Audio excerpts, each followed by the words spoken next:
Hello guys, स्वागत है आपका सिटीजन जी चैनल पर। और आज आप देखने वाले हो 2008 में आई underrated slasher horror movie stag night का ब्रेकडाउन, जिसके राइटर डायरेक्टर हैं पीटर ए डाउलिंग। ये मूवी सही मायने में अंडररेटेड है, कहीं खोई पड़ी है। कोई भी इसे कहीं भी देख पाए देख लेना। इसकी सेटिंग भी बहुत अलग है बाकी मूवीज से, और कैमरा वर्क एकदम 28 डेज लेटर वाला है, फुल केओटिक। तो मैं हाईली रिकमेंड करता हूँ कि इसे जरूर देख लेना। यूट्यूब पे पड़ी है लेकिन अलग भाषाओं में, तो जहाँ भी आपको मिल जाए इसे देख सकते हो। वैसे स्टैग नाइट का मतलब होता है बैचलर्स पार्टी। तो चलिए अब ज्यादा देर ना करते हुए जल्दी से स्टोरी स्टार्ट करते हैं।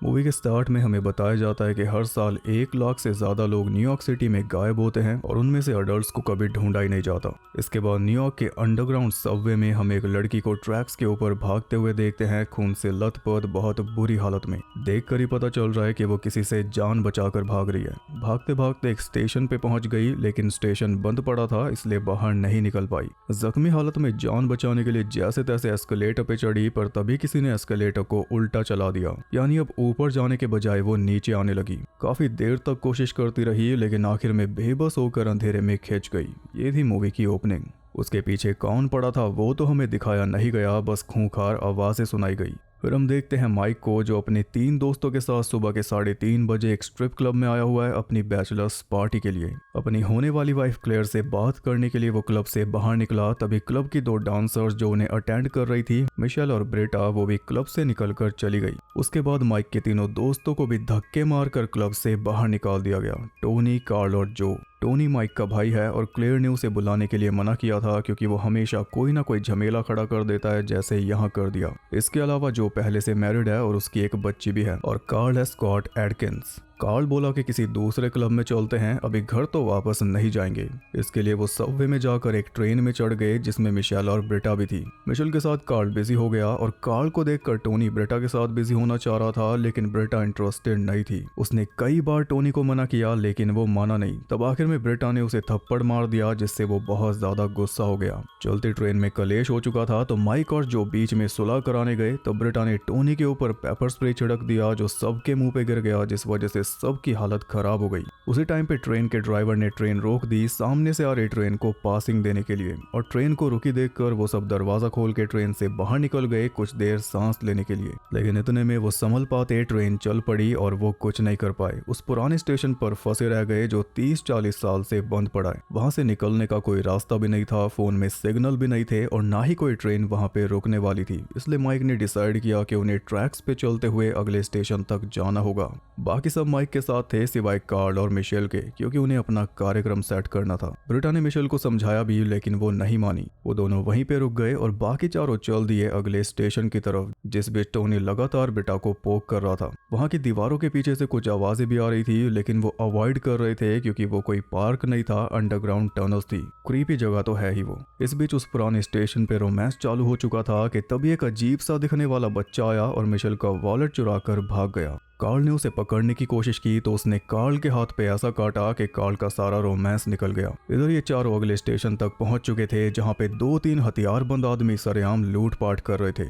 इन्हें लगा कि शायद नशेड़ी होंगे, इसलिए बस दूर खड़े होकर उनके जाने का वेट करने लगे। तभी वहां पे एक पुलिस वाला आ गया, जिसे देखकर इन सब ने चैन की सांस ली। लेकिन जल्दी इनकी सांसें एकदम बंद हो गई, जब इनके सामने ही उन तीनों ने पुलिस वाले की चीर-फाड़ शुरू कर दी। बड़े खूंखार लोग थे, जिनके मन में किसी का कोई डर नहीं था। जब पुलिस वाले को नहीं छोड़ा तो इनका क्या हाल करेंगे, ये सोचकर सबके सब एकदम सुन खड़े थे, ताकि अंधेरे में उनका ध्यान इस तरफ आए ही ना। लेकिन तभी टोनी से आवाज हो गई, जिसके चलते वो चारों फंस गए। उन्हें लगा कि अंधेरे में हम दिखाई नहीं देंगे, लेकिन उन लोगों के पास टॉर्च थी। पकड़े गए तो चारों ने जान बचाकर भागना शुरू कर दिया, और वो तीनों चिल्लाते हुए पीछे लग चुके थे, जिससे हाथ पैर और ज्यादा फूल रहे थे। इन लोगों को हम बुलाएंगे टनल रैट्स, क्योंकि ये इन्हीं टनल्स में रहते हैं जैसे आदि मानव गुफा में रहते थे। इनकी भी कुछ वैसी हालत है जैसा अल्फा था 28 30 ईयर्स लेटर में सेम वैसे ही है। भागते हुए ब्रेटा तो गिर पड़ी थी, तब माइक ने ही उसे उठाया अपनी जान खतरे में डालकर। आगे लाइन का पार्टीशन था तो ये चारों इस तरफ भाग गए और रैट्स भाग गए दूसरी तरफ, जिसके चलते इनकी जान बच गई। लेकिन कब तक, क्योंकि डायरेक्शन तो भूल ही चुके हैं, किस तरफ जाना है इन्हें पता ही नहीं। ब्रेटा का कहना था कि हमें वापस उस पुराने स्टेशन पर जाना होगा मिशेल और कार्ल को बचाने के लिए, लेकिन अगर वापस उस लाइन पे गए तो बीच में ही धर लिए जाएंगे। इसलिए बाकी तीनों का कहना था कि कैसे भी करके यहाँ से बाहर निकलेंगे, फिर पुलिस को भेज देंगे। उधर कार्ल और मिशेल के आसपास भी खतरा मंडराने लगा था। कार्ल को लगा कि वही बच्चा होगा, लेकिन वो निकला बाप जिसने 2 मशैटी लिए हुए थे। एक ही बार घुमाए और कार्ल हो गया चित। ये देखकर मिशेल ने अपनी जान बचाने की कोशिश की, लेकिन बचा पाना पॉसिबल ही नहीं था। तीनों ने पकड़ के उसे भी चीर डाला, यानी अब इस स्टेशन पे आके कोई फायदा नहीं होगा। उधर वो चारों अब भी बहस ही रहे थे कि तभी माइक को टीवी की आवाज सुनाई दी दीवार के पीछे से। दीवार में एक छोटा सा रास्ता था जिसे ढक कर रखा हुआ था, तो उसके थ्रू चारों अंदर पहुंच गए और अंदर उन्हें मिला 3 BHK फुल्ली फर्निश्ड, रहने सहने का पूरा इंतजाम। ट्रेन के डब्बे में एक लड़की बैठी हुई टीवी देख रही थी और बाहर बहुत से कुत्ते भी थे। वो तो अच्छा हुआ कि बंधे हुए थे, वरना अंदर आकर ये पछताते। चारों जल्दी से डब्बे के अंदर चले गए उस लड़की से मदद मांगने, पर जैसे उसे टच किया उसका सर नीचे गिर गया, क्योंकि वो एक पुतला था। डब्बे की हालत देखकर वो सोच रहे थे कि ऐसी जगह पे भला कौन रहता होगा। बस तभी उन्हें कई सारे पुराने टूल्स मिल गए, जिन्हें देखकर वो समझ गए कि यहाँ पे वही टनल रैट्स रहते हैं। ऐसे ही टूल्स उनके हाथ में थे। अब प्लान ये बना कि टूल्स उठाओ और यहाँ से निकलो। लेकिन उसी वक्त वहाँ पे एक रैट आ गया पुलिस वाले की बॉडी लेकर। अब भागने का रास्ता भी नहीं बचा, इसलिए फ्लोर में से प्लैंक्स निकालकर वो डब्बे के नीचे छुप गए। लेकिन तभी ब्रिटा को ध्यान आया कि ऐसे तो फंस जाएंगे। वो दोबारा ऊपर आई उस पुतले को ठीक से सेट करने, लेकिन इस चक्कर में उसके पास टाइम ही नहीं बचा, इसलिए उसे डब्बे के अंदर ही छुपना पड़ा। बाकी तीनों थे नीचे। ब्रिटा एकदम सांस रोके खड़ी थी, फिर भी डब्बे में घूमते घूमते रैट उस तक पहुंच ही गया। वो दरवाजा खोलने वाला था, जिसके बाद ब्रिटा मारी जाती, इसलिए फिर से अपनी जान खतरे में डालकर माइक ने थोड़ी आवाज कर दी, जिससे रैट का ध्यान बढ़ गया। पर इस बार माइक ने अपने साथ 2 जानें और खतरे में डाल दी थी, जो कि वैसे तो टोनी का काम है, पर इस बार चल गया। रैट कुछ समझ पाता उससे पहले वहां पे बाकी रैट्स आ गए, कार्ल और मिशेल की बॉडीज लेकर, जिनमें से कार्ल अब भी जिंदा था, पर उसके दोस्तों के सामने ही रैट्स ने उसका सर काट के अलग कर दिया, बहुत ज्यादा ब्रूटली। इसके बाद मिशेल के भी टुकड़े करने लगे और वो टुकड़े कुत्तों को भी खिला रहे थे और साथ में खुद भी खा रहे थे। यानी कि ये सब कैनिबल्स हैं, इंसानों को खा के जिंदा रहते हैं। और अब देख लो, अगर इनके कुत्तों को फ्री छोड़ दिया गया तो क्या होगा। डब्बे के अंदर से ब्रेटा भी ये सब देख रही थी, तभी पीछे से आकर एक रैट ने उसे दबोच लिया। शोर सुनकर बाकी रैट्स भी अंदर आने लगे थे, इसलिए माइक ने डब्बे में जाकर जल्दी से दरवाजा ब्लॉक कर दिया ताकि रैट्स अंदर ना आ पाएं। टोनी के हाथ में भी चाकू था, तो मौका देखकर उसने चाकू एक रैट के अंदर घुसा दिया और इस बीच ब्रेटा ने भी अपने दम पे उस रैट को ढेर कर दिया था, इसलिए चारों जल्दी से वहां से भाग निकले। माइक का पैर करते करते रह गया, लेकिन जो का पैर कुत्ते ने पकड़ लिया था। किसी तरह जो को छुड़वाया, फिर चारों भागकर वापस ट्रैक्स तक पहुंचे ही थे कि तभी उनके सामने से एक ट्रेन गुजरी। चारों ने खूब शोर मचाकर मदद मांगी, लेकिन लगता नहीं कि ट्रेन के अंदर से कोई इन्हें देख पाया होगा। ट्रेन ने उनका रास्ता ब्लॉक कर रखा था और पीछे से वो रैट्स आ रहे थे, इसलिए जल्दबाजी में वो चारों साथ वाले रूम में बंद हो गए, जिसका दरवाजा पूरा मजबूत था।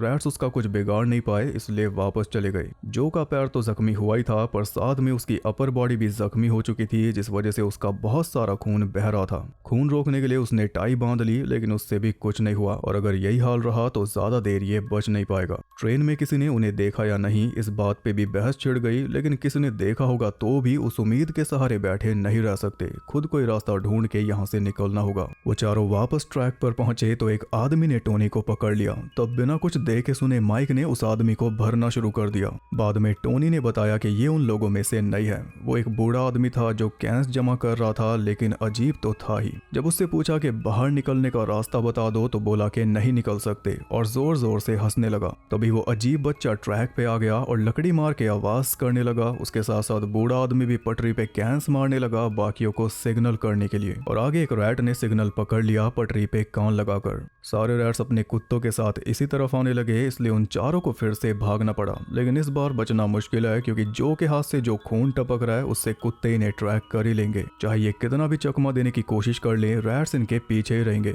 इस बात को समझकर जो उन तीनों से उल्टी दिशा में भाग निकला, ताकि कम से कम वो तीनों बच पाएं। सारे रैट्स जो के पीछे लग गए, लेकिन जो उन सब से कहीं ज्यादा तेज था, क्योंकि वो एक प्रोफेशनल रनर है, ओलंपिक में भी सिलेक्ट हुआ था। भागते हुए वो काफी आगे निकल चुका था, लेकिन एक गड्ढे में पैर अटकने की वजह से चोटिल होकर गिर पड़ा। हालांकि उसके ऊपर ही एक मैन होल था जिसके ऊपर से ढेर सारा ट्रैफिक निकल रहा था, लेकिन उसकी आवाज किसी ने नहीं सुनी। कुछ ही देर में रैट्स उसके पास पहुंच गए और कुत्ते उसे चीर फाड़ के खाने लगे। आखिरी टाइम में उसने फोन पे अपनी बच्ची की वीडियो चला रखी थी और बच्ची को देखने के लिए वो सब कुछ झेल रहा था। जैसी वीडियो खत्म हुई उसने थर्ड रेल पे हाथ रख दिया जिसमें करंट होता है। कुछ इस तरह जो भी मारा गया और उसके हाथ रखने से जो लाइट्स फ्लिकर हुई उससे माइक भी समझ गया कि जो अब नहीं रहा। जो माइक के लिए उसके सगे भाई टोनी से भी ज्यादा खास था। माइक ने जो अंगूठी क्लेयर के लिए ली थी वो उसने जो को संभालने के लिए दे रखी थी, वही अंगूठी अब रैट ने उठा के पहन ली। इधर इन तीनों का रास्ता साफ था, इसलिए बस भागे जा रहे थे। हालांकि दिशा का कुछ पता नहीं था, बस ये उम्मीद थी कि कोई ना कोई स्टेशन तो आ ही जाएगा। और स्टेशन आया भी, लेकिन वही पुराना बंद पड़ा स्टेशन जहाँ पे कार्ल और मिशेल का खून पड़ा था। टोनी तो पूरी तरह उम्मीद हार चुका था कि अब हम नहीं बच पाएंगे, लेकिन माइक बोला कि हमें यहाँ से जिंदा निकलना होगा अपने दोस्तों को इंसाफ दिलाने के लिए। वो कुछ सोच पाते उससे पहले रैट्स वहां भी आ गए, जिन्हें देखकर उन तीनों ने भागना शुरू किया, लेकिन प्लेटफॉर्म में गड्ढे हुए पड़े थे जिनमें से माइक और बेटा दोनों नीचे गिर गए। टोनी को कुछ सूझा नहीं, इसलिए वो वॉशरूम में जाकर छुप गया। दो रैट्स वॉशरूम में चले गए और एक रैट गड्ढे से नीचे झांकने लगा, लेकिन अंधेरे ने माइक और बेटा को छुपा रखा था।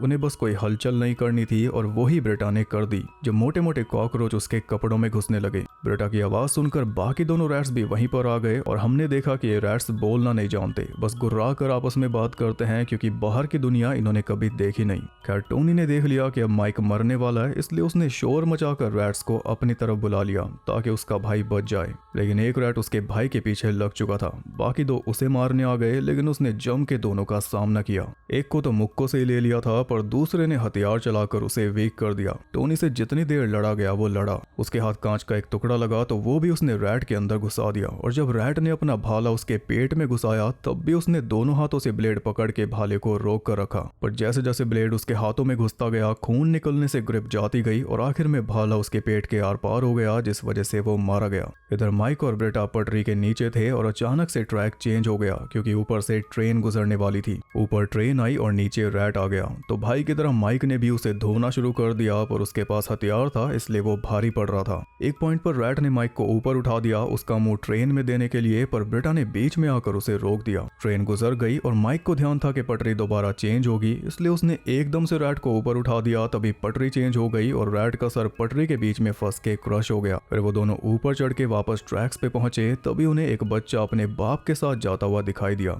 उनका पीछा करते हुए वो पहुंच गए एक अंडरग्राउंड बस्ती में जहाँ पे होमलेस लोगों का बसेरा था। वहाँ पे पूरा बाजार लगा हुआ था, तो बाजार में जाकर उन दोनों ने पूछा क्या किसी के पास फोन है, हमें पुलिस को फोन करना है। और बस ये सुनते ही लोगों ने उल्टा उन दोनों को मार के बेहोश कर दिया, क्योंकि अगर पुलिस आएगी तो उनकी बस्ती उजड़ जाएगी। वैसे ये लोग उन रैट्स की तरह कैनिबल्स नहीं है, लेकिन उनके खिलाफ भी नहीं है। अंडरग्राउंड ही भाई भाई। उन्होंने मेटल पे टैप करके रैट्स को सिग्नल कर दिया और वो आके उन दोनों को ले गए। माइक की आंख खुली तो वो रैट्स के अड्डे पर उल्टा लटका हुआ था और उसके सामने पड़ा था टोनी का सर। बाकी बॉडी पार्ट्स कुत्ते खा रहे थे। ब्रिटा डब्बे के अंदर थी और दोनों रैट्स उसके साथ जबरदस्ती करने की तैयारी में थे, तो माइक ने फटाफट खुद को फ्री किया और वहां रखे सिलेंडर को आग में डाल के ब्लास्ट कर दिया, जिस वजह से दोनों रैट्स बाहर निकल आए। यहाँ पे फिर एक बार फाइट शुरू हुई जिसमें माइक का गला कटने ही वाला था कि तभी ब्रिटा ने रैट के सर में मेटल घुसाकर उसे खत्म कर दिया। तभी दूसरा रैट सामने से भाला लेकर आया, जिससे माइक तो बच गया, लेकिन पीछे खड़ी ब्रिटा नहीं बच पाई। भाला उसके आर पार हो गया और रैट ने खींच के फिर से बाहर भी निकाल लिया। दोनों की लड़ाई हुई तो माइक बहुत ज्यादा जख्मी हो चुका था, पर तभी उसे रैट के हाथ में क्लेयर की अंगूठी दिख गई, जिससे और ज्यादा ऊर्जा का संचार हो गया। उसने रैट को साइड में लगाकर ऐसा मशैटी घुमाया कि रैट का सर ऊपर ही अटका रह गया और बाकी बॉडी नीचे सरक गई।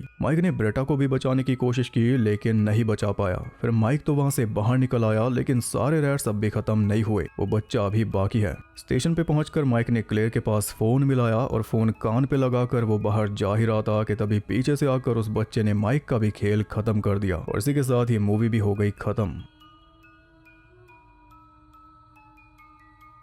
इस मूवी के बारे में मैं क्या क्या बोलूं, इतना कुछ तो उन मूवीज में भी नहीं देखने को मिलता जिनके पास अनलिमिटेड पॉसिबिलिटीज होती हैं। एक बंद जगह में सेट ये मूवी और इसमें इतना कुछ डाला गया है। सालों से बंद पड़ा एक प्लेटफॉर्म, कैसे वहां पे ट्रेन रुकी, किस वजह से वो लोग उतरे, और प्लेटफॉर्म में गड्ढे भी हैं जिनका यूज बाद में होगा। फिर पटरी चेंज हो रही है तो उसमें भी एक किल डाल दी। फिर कॉकरोच कहाँ यूज करना है, चूहों का कहाँ पे यूज करना है, कुत्तों का कहाँ पे करना है, इतना कुछ इस मूवी में डाला गया है कि शब्द ही नहीं है। कितना ज्यादा दिमाग लगाया होगा वो साफ पता चलता है। और थ्रिलर टेंशन तो अलग ही लेवल की है इसमें। 2 साल लगे थे इस स्क्रिप्ट को मूवी बनाने में। मूवी हद से ज्यादा क्रीपी लगती है क्योंकि किसी सेट पे शूट नहीं हुई, असली अंडरग्राउंड टनल्स में शूट हुई है सोफिया बल्गेरिया की। जितना बोलूं उतना कम है, एक बार खुद देख लेना, सब समझ जाओगे कि इसका क्या लेवल है। फिर भी इसे कोई नहीं जानता, और जिसने भी सोचा था कि स्कॉट एडकिंस पूरे हाथ पैर चलाएगा उसके लिए तो बहुत बुरा हुआ। और सोचो स्कॉट एडकिंस एक फिल्म में है लेकिन उसमें हाथ पैर कोई और चला रहा है। जो रैट्स हमने देखे उनकी जो बड़ी बड़ी बियर्ड थी वो याक के बालों से बनी थी, और जो बड़े बड़े बाल थे वो भी विग थी इंसानी बालों की। बजट इसका 1.5 से 4 मिलियन बताया जाता है, पर कमाए थे इसने सिर्फ $45,927 क्योंकि सीधा डीवीडी पे रिलीज हुई थी। मूवी इंस्पायर्ड है जॉन कारपेंटर की मूवीज से और 70s की थ्रिलर्स जैसे डिलीवरेंस से। बाकी जो इसका प्लॉट है वो सिमिलर है British horror movie death line से, पर इसकी जो फील है वो कहीं नहीं मिलने वाली, चाहे कितनी भी टनल्स वाली मूवी देख लो। एक पे मैंने वीडियो बनाई थी क्रीप, उससे भी ऊपर है ये। आप बताइए आपको मूवी कैसी लगी? वीडियो पसंद आई तो लाइक कर देना, और ऐसी और अंडररेटेड मूवीज देखने के लिए प्लेलिस्ट चेक कर सकते हो, पूरी भरी पड़ी है। और आगे आने वाली वीडियोस मिस ना कर दो, उसके लिए चैनल को सब्सक्राइब करके बेल नोटिफिकेशन को ऑल पर सेट कर लो, ताकि नोटिफिकेशन भी आपको आवाज लगा के अपनी तरफ बुला ले। और ज्यादा कनेक्टेड रहने के लिए आप मुझे इंस्टाग्राम पर फॉलो कर सकते हो, वहां पे आपको बहुत कुछ जानने के लिए मिल जाएगा, और साथ ही बाकी जगहों पर भी जिनके लिंक्स आपको मिल जाएंगे नीचे। मैं आपसे मिलता हूँ अगली वीडियो के साथ, तब तक के लिए सबको बाय।